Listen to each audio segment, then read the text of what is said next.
नमस्कार, जय हिंद साथियों। एक बार फिर से स्वागत है आपका मेरे YouTube चैनल स्टडी विद सागर में। आशा करता हूँ आप सभी लोग अच्छे होंगे और आपकी तैयारी अच्छी चल रही होगी।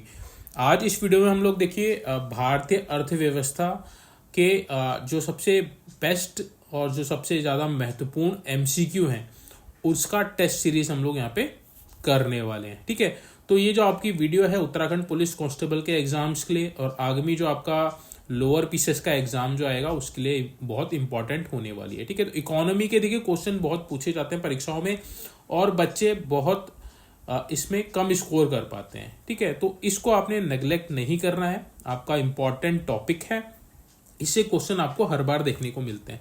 ठीक है, तो इस वीडियो में वो लगभग 50 MCQ हम लोग यहाँ पे सॉल्व करने वाले हैं, जिसके आपके परीक्षा में पूछे जाने की पूरी संभावनाएं। ठीक है, तो ये आप क्लास अगर आपने कंप्लीट कर ली तो इकोनॉमी का जो भी पोर्शन होगा आपका क्लियर हो जाएगा, उसमें आपके क्वेश्चंस फंसने के चांसेस रहेंगे। ठीक है, तो वीडियो को एंड तक जरूर देखिएगा, वीडियो आपके लिए इंपॉर्टेंट होगी। चलिए आज की जो ये सेशन है भारतीय अर्थव्यवस्था का जो टॉप आपके 50 MCQ उनको हम लोग यहाँ पे स्टार्ट कर लेते हैं पहले क्वेश्चन से। ठीक है, तो पहला क्वेश्चन है, भारत में सबसे बड़ा सेवा क्षेत्र योगदानकर्ता कौन सा है? कृषि, उद्योग, सेवा क्षेत्र या फिर खनन? ठीक है, तो right answer option number C, सेवा क्षेत्र जो है आपका भारत में की जो अर्थव्यवस्था है उसमें सबसे बड़ा योगदान करता है, तो सेवा क्षेत्र राइट आंसर हो जाएगा ऑप्शन नंबर सी। आगे बढ़ते हैं, अगला क्वेश्चन है, किस वर्ष भारत सरकार ने नई आर्थिक नीति लिबरलाइजेशन, प्राइवेटाइजेशन, ग्लोबलाइजेशन अपनाई थी? ठीक है, तो किस वर्ष अपनाई थी? ये अपनाई थी 1991 में। ठीक है, तो 1991 में भारत सरकार ने नई आर्थिक नीति लिबरलाइजेशन, प्राइवेटाइजेशन और ग्लोबलाइजेशन अपनाई थी। ठीक है, तो right answer option number B हो जाएगा 1991। नेक्स्ट अगला क्वेश्चन है, मोस्ट इंपॉर्टेंट है आपका, भारतीय रिजर्व बैंक का राष्ट्रीयकरण कब हुआ? ठीक है, तो भारतीय रिजर्व बैंक का राष्ट्रीयकरण कब हुआ था? तो ये हुआ था आपका 1949 में, ऑप्शन नंबर 20 का राइट आंसर हो जाएगा। नेक्स्ट अगला क्वेश्चन है, पिंक टैक्स आपने सुना होगा, पिंक टैक्स शब्द किससे संबंधित है? ठीक है, तो पिंक टैक्स किससे संबंधित है? महिलाओं के उत्पादों पर उच्च मूल्य कर। ठीक है, महिलाओं के उत्पाद से मतलब जैसे जो ब्यूटी प्रोडक्ट वगैरह होते हैं, शैम्पू, क्रीम, इनकी ये जो उत्पाद होते हैं उन पे उच्च मूल्य कर जो है वो संबंधित है किससे? पिंक टैक्स से। ठीक है, तो right answer option number B हो जाएगा। नेक्स्ट अगला क्वेश्चन है क्वेश्चन नंबर 5, भारत में वित्त आयोग का गठन किस अनुच्छेद के तहत किया गया है? तो वित्त आयोग का गठन आपका किस अनुच्छेद में है? तो यह आपका अनुच्छेद नंबर 280, अनुच्छेद 280 में भारत में वित्त आयोग के गठन का प्रावधान किया गया है। ठीक है, तो राइट आंसर अनुच्छेद नंबर 280 हो जाएगा। ठीक है, 280। नेक्स्ट अगला क्वेश्चन है, निम्न में से कौन सकल घरेलू उत्पाद ग्रॉस डोमेस्टिक प्रोडक्ट में शामिल नहीं है? ठीक है, सरकारी व्यय, निवेश, आयात और उपभोग। तो इसका right answer option number C, आयात। आयात जो होता है वो आपका सकल घरेलू उत्पाद में इंक्लूड नहीं होता है। इंपॉर्टेंट क्वेश्चन है, याद रखिएगा, ऑप्शन नंबर डी।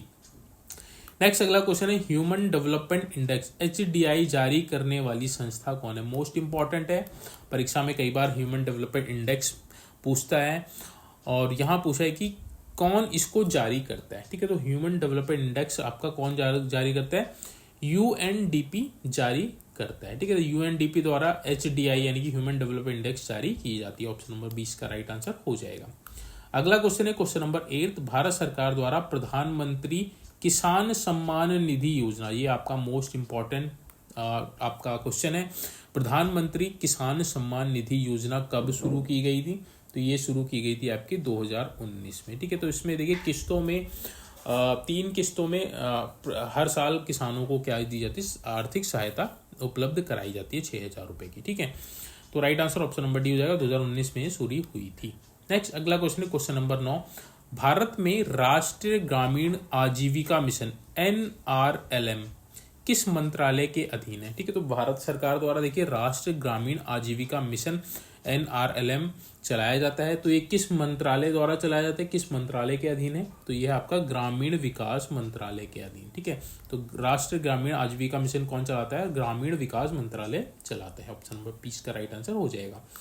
अगला क्वेश्चन है क्वेश्चन नंबर 10, इन्वेस्टमेंट, डिसइन्वेस्टमेंट शब्द का सही अर्थ क्या होगा? ठीक है, तो डिसइन्वेस्टमेंट का सही अर्थ होता है आपका सरकारी परिसंपत्तियों को बेचना। ठीक है, तो डिसइन्वेस्टमेंट क्या है आपका? सरकारी परिसंपत्तियों को बेचना। ऑप्शन नंबर 20 का राइट आंसर हो जाएगा। मोस्ट इंपॉर्टेंट क्वेश्चन है अगला भी, भारत में बैंकिंग लोकपाल योजना कब शुरू की गई थी? ठीक है, तो बैंकिंग लोकपाल योजना कब शुरू की गई थी? 1995 को शुरू की गई थी। मोस्ट इंपॉर्टेंट है, याद रखिएगा, बैंकिंग लोकपाल योजना 1995।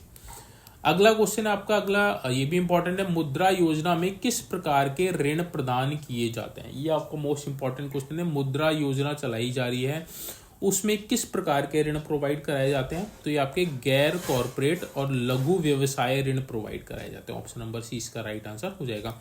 गैर कॉरपोरेट और लघु व्यवसाय के लिए ऋण प्रोवाइड कराया जाता है मुद्रा योजना के तहत। ठीक है, तो right answer option number C हो जाएगा। अगला क्वेश्चन है, ये आपका मोस्ट इंपॉर्टेंट है, इसको आप याद रखिएगा। किसान क्रेडिट कार्ड योजना किस वर्ष शुरू की गई थी? ठीक है, तो बहुत अच्छा क्वेश्चन है, बहुत इंपॉर्टेंट है, बहुत बार रिपीट भी हुआ है। किसान क्रेडिट कार्ड योजना कब शुरू हुई थी? 1998 में शुरू हुई थी। ठीक है, तो right answer option number C होगा, 1998 किसान क्रेडिट कार्ड योजना। अगला क्वेश्चन है, भारत में मौद्रिक नीति समिति MPC कितने सदस्यों की होती है? ये भी आपका मोस्ट इंपॉर्टेंट फैक्टर है। देखिए, भारत में मौद्रिक नीति कौन लाता है?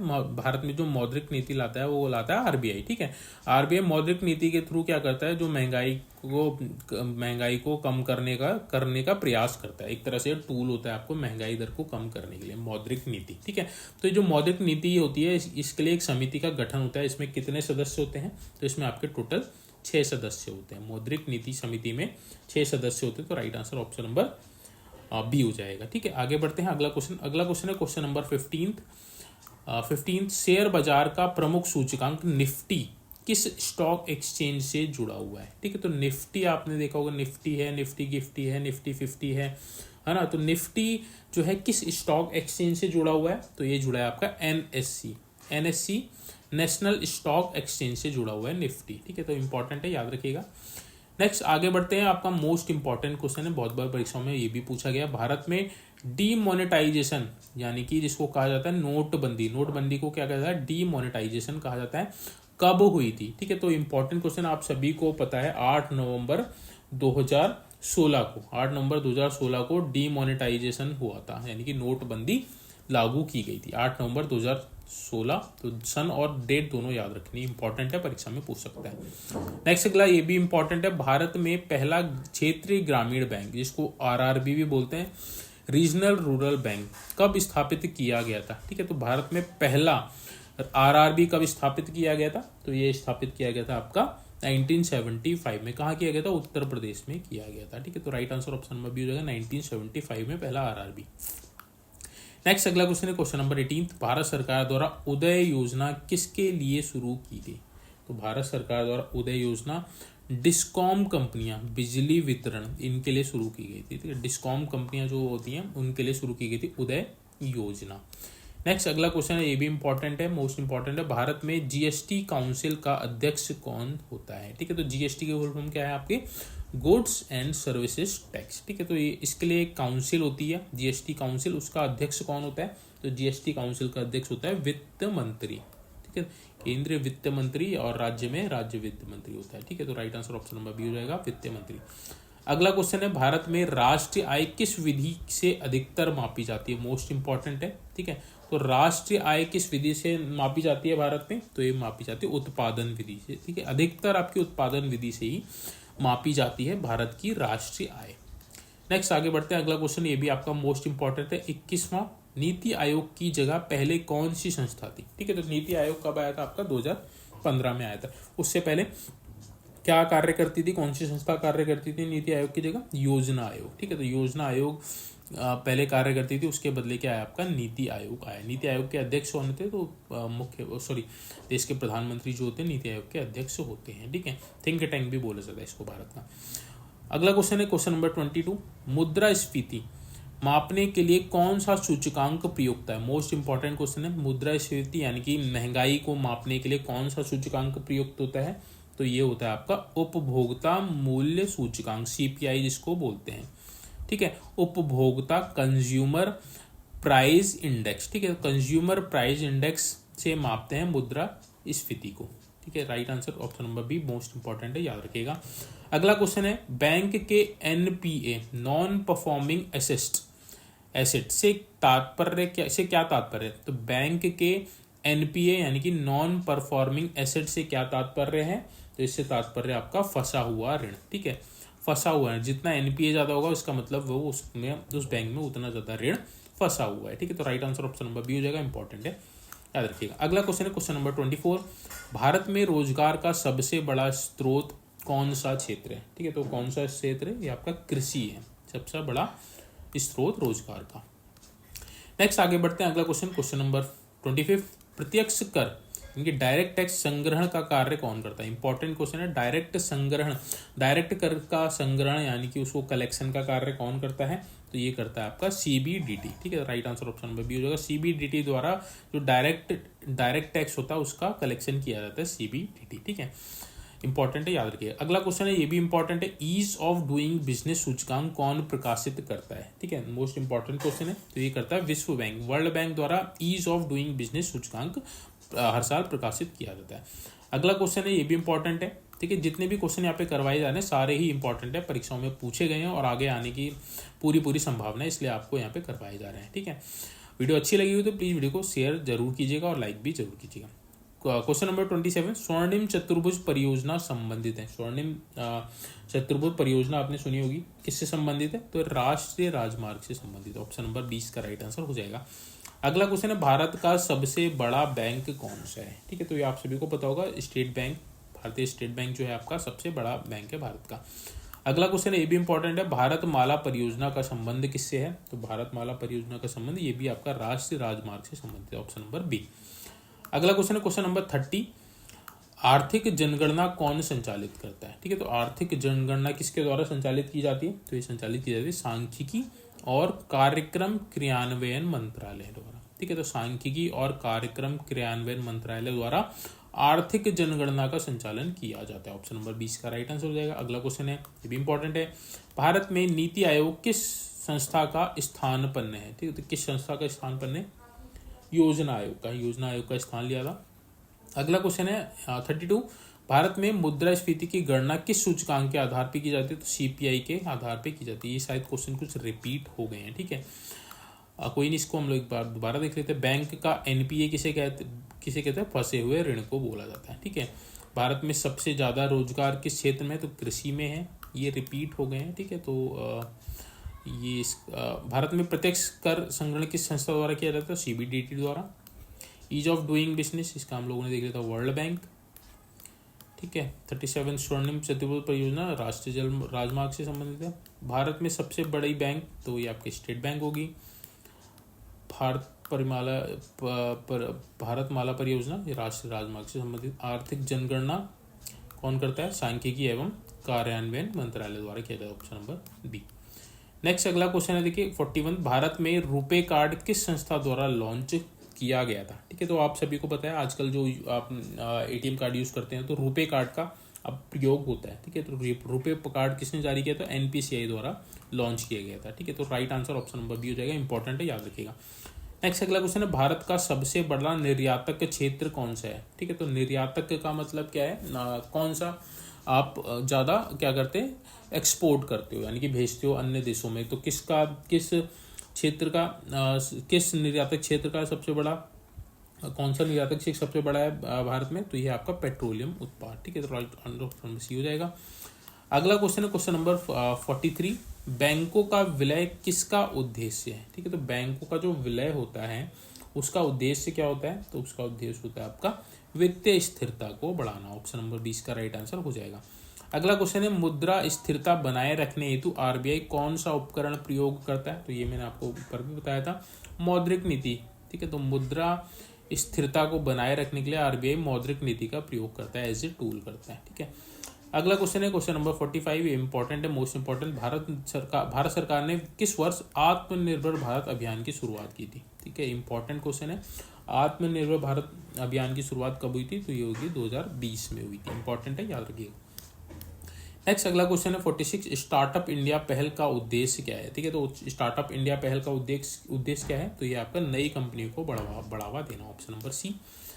भारत में उदय योजना किस वर्ष शुरू हुई थी। ठीक है, तो भारत में उदय योजना किस वर्ष शुरू हुई थी, तो ये हुई थी आपकी 2015 में। ठीक है, right answer option number C. अगला क्वेश्चन है भारत में सबसे अधिक प्रत्यक्ष विदेशी निवेश FDI, ठीक है, फॉरेन डायरेक्ट इन्वेस्टमेंट, किस क्षेत्र में आता है। ठीक है, तो सबसे ज्यादा FDI किस क्षेत्र में आता है भारत में, तो ये आता है आपका सेवा क्षेत्र में, ऑप्शन नंबर 20 का राइट आंसर हो जाएगा। नेक्स्ट अगला क्वेश्चन है 49, मेक इन इंडिया अभियान का मुख्य उद्देश्य क्या है। मेक इन इंडिया अभियान का मुख्य उद्देश्य भारत में विनिर्माण को बढ़ावा देना, ऑप्शन नंबर 20 का राइट आंसर। इंपॉर्टेंट है, कई बार रिपीट हुआ है। नेक्स्ट और अंतिम क्वेश्चन है आपका, देखिए 50, निम्नलिखित में से कौन सी संस्था भारत में सूक्ष्म वित्त यानी कि माइक्रो फाइनेंस के लिए कार्य करती है। ठीक है, बहुत इंपॉर्टेंट क्वेश्चन है। ठीक है, नाबार्ड भी करती है, सिडबी भी करती है और RBI भी करती है, यानी कि राइट आंसर क्या हो जाएगा, ऑप्शन नंबर डी हो जाएगा। ये सारी संस्थाएं हैं जो माइक्रो फाइनेंस प्रोवाइड कराती हैं, माइक्रो सूक्ष्म वित्त के लिए कार्य करती हैं। ठीक है, तो ये थे देखिए इकोनॉमी के 50 टॉप MCQ जो बार बार परीक्षाओं में रिपीट होते हैं। कई क्वेश्चन बहुत अच्छे हैं जो परीक्षाओं में पूछे जाने के लिए बहुत इंपॉर्टेंट है। ठीक है, तो वो मैंने आपको साथ साथ में बताया जो सारे इंपॉर्टेंट है, आप इनको जरूर दोबारा से रिवीजन इनका कर लीजिएगा। अगर आपको उसकी PDF चाहिए होगी तो टेलीग्राम चैनल पे मैं इसको शेयर कर दूंगा, वहाँ से इसको डाउनलोड कर सकते हैं। ठीक है, बाकी अगर आपको वीडियो अच्छी लगी है तो प्लीज़ वीडियो को लाइक जरूर कीजिएगा। चैनल अगर आपने अभी सब्सक्राइब नहीं किया तो आपसे रिक्वेस्ट करूंगा कि प्लीज़ आप चैनल को सब्सक्राइब जरूर कर लीजिएगा, ताकि इस तरह की इंपॉर्टेंट वीडियोस आपको रेगुलर बेसिस पे मिल सके। बेल आइकन भी प्रेस कर लीजिएगा।